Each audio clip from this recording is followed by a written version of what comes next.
بسم اللہ الرحمن الرحیم۔ السلام علیکم معزز ناظرین، دی نالج آف اسلام میں آپ کو خوش آمدید۔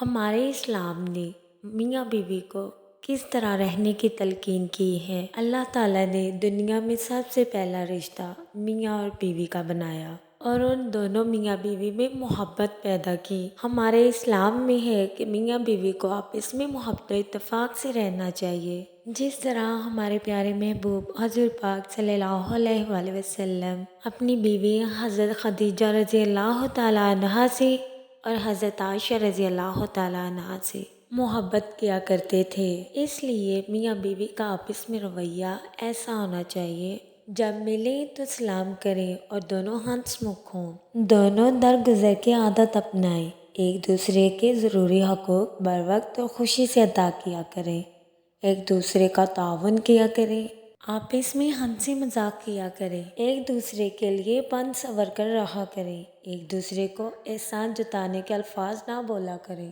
ایک دوسرے کے ساتھ بیٹھ کر مل کر کھانا کھایا کریں، ایک دوسرے کو لقمہ کھلائیں، ایک دوسرے کو تحفے دیا کریں اور دعائیں بھی کیا کریں، ایک دوسرے کے رشتہ داروں کے ساتھ اچھا سلوک کیا کریں۔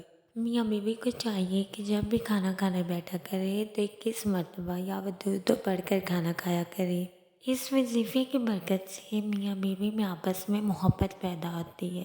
ہمارا YouTube channel the knowledge of Islam کو لائک کریں، شیئر کریں، کمنٹس کریں، سبسکرائب کریں اور بیل آئیکن کو پریس کرنا مت بھولیں۔